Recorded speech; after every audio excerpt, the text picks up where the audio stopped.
Neyse, dolayısıyla bunlarla ilgili bir şey bekliyorum açıkçası. Bunu da neye istinaden söyledim ya da siz söylediniz, sizi tasdik ediyorum aslında. Çünkü Güney Ay düğümü Kova'yla Antisya ilişkisi içerisinde. Çeteler, topluluklar, mafya gibi anlamları da var. Hani iyi grupların yanı sıra bir de çeteleri de görüyoruz Kova Antisyasıyla Akrep'te.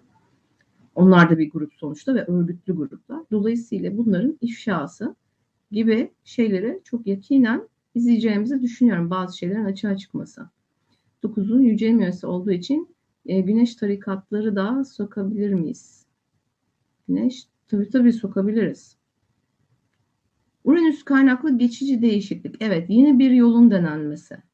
Yeni bir yolun, daha önce denenmemiş bir yolun şey yapmış. Şöyle düşünün mesela.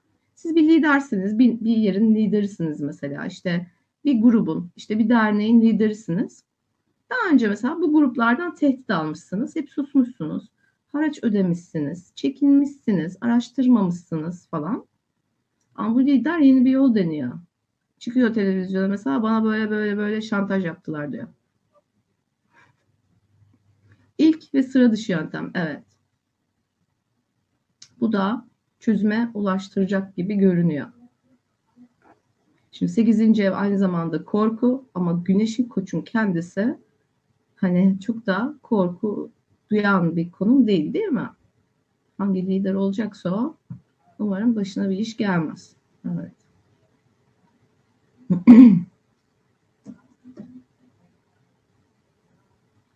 Şu yeni yakın tarihini biliyorsanız faili meçhul cinayetler, onlara kadar gideceğini düşünüyorum. 2022'nin üstü örtülen bir sürü şey var. Türkiye'nin geçmişinde özellikle 90'lı yıllarda işlenen bir sürü cinayet var. 80'ler, 90'lar. Peki. Bir de bakın oradaki güneş, tabii ekonomiyle de ilgili, onu da atlamamak lazım. Hani birazcık bahsettik ama çünkü hem Koç burcunda 8. evde, 8. ev zaten bakın paylaşılan tüm paraları gösteriyor. Sigortalar, vergiler, birilerinin sigortaları yanacak mesela, bir yerde bir şeyler olacak. İnsanlar demek ki sigortadan para alamayacak. Nerede ne olacaksa onun için açarız. Bunlarla ilgili ani ve büyük olaylar. Yeni belki vergi şeyleri gelecek olabilir. Daha önce bazı KDV düşürülmüştü bazı şeylerden. Belki onlar geri geliyordur. Ekonomik olarak da hayatta kalma çabaları çok doğru. Aynı zamanda antisyası da 2. eve düşüyor zaten. Yani 0 derece Koç'ta ya, 29 derece Başak 2. eve düşüyor. Yani ekonomi burada vurgulanmış ve ekonomik koşullarla ilgili ani ve büyük olaylar.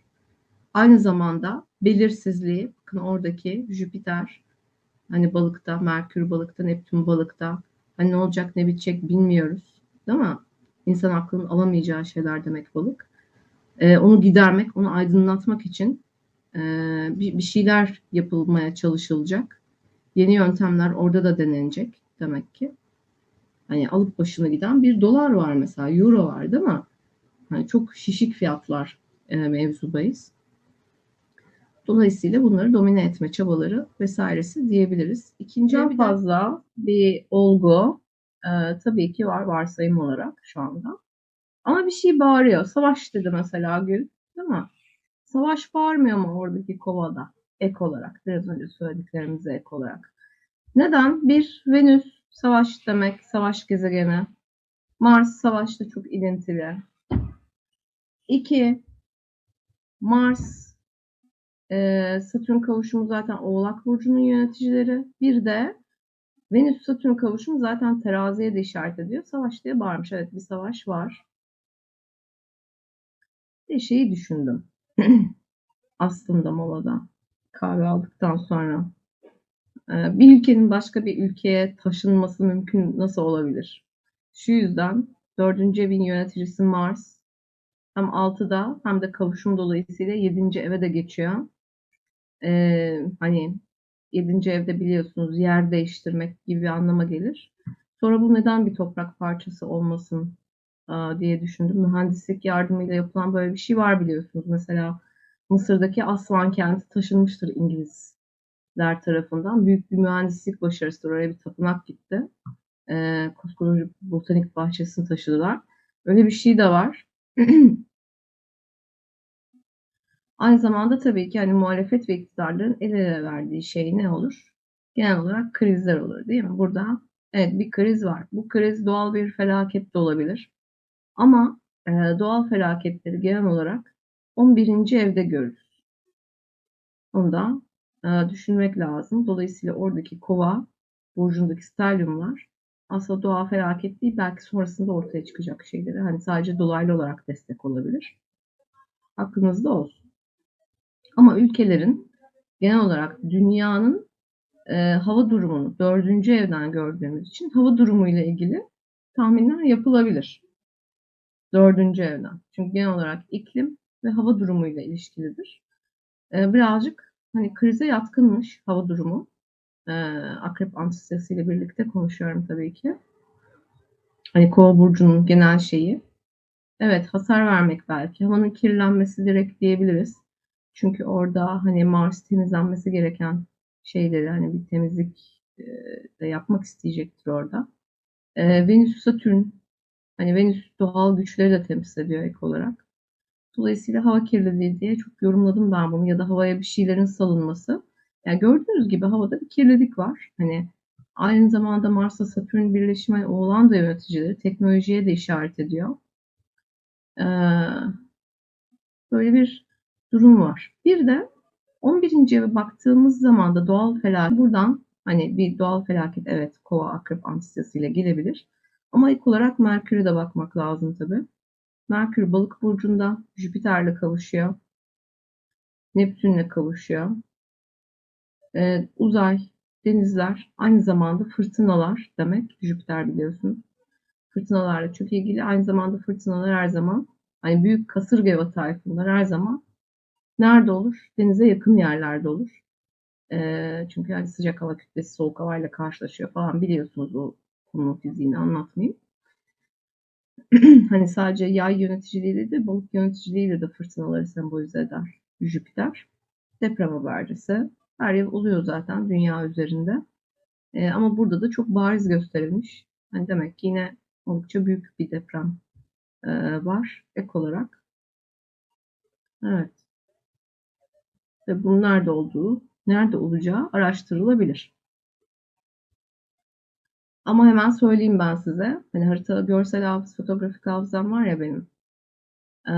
Endonezya'nın Satürn'ün tam karşısında duruyor onlar.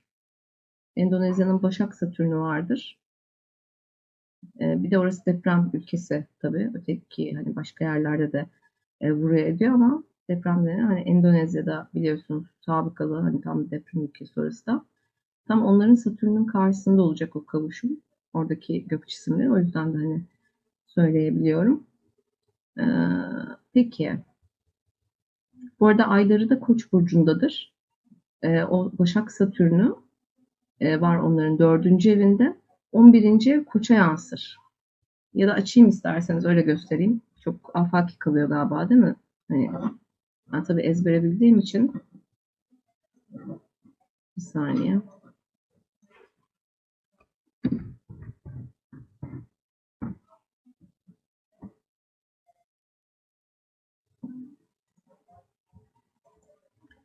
Bakın Endonezya'nın haritasını görüyorsunuz. 4. ev Başak Satürn'ü. Hani parçalı adaların birleştiği bir ülkedir Endonezya.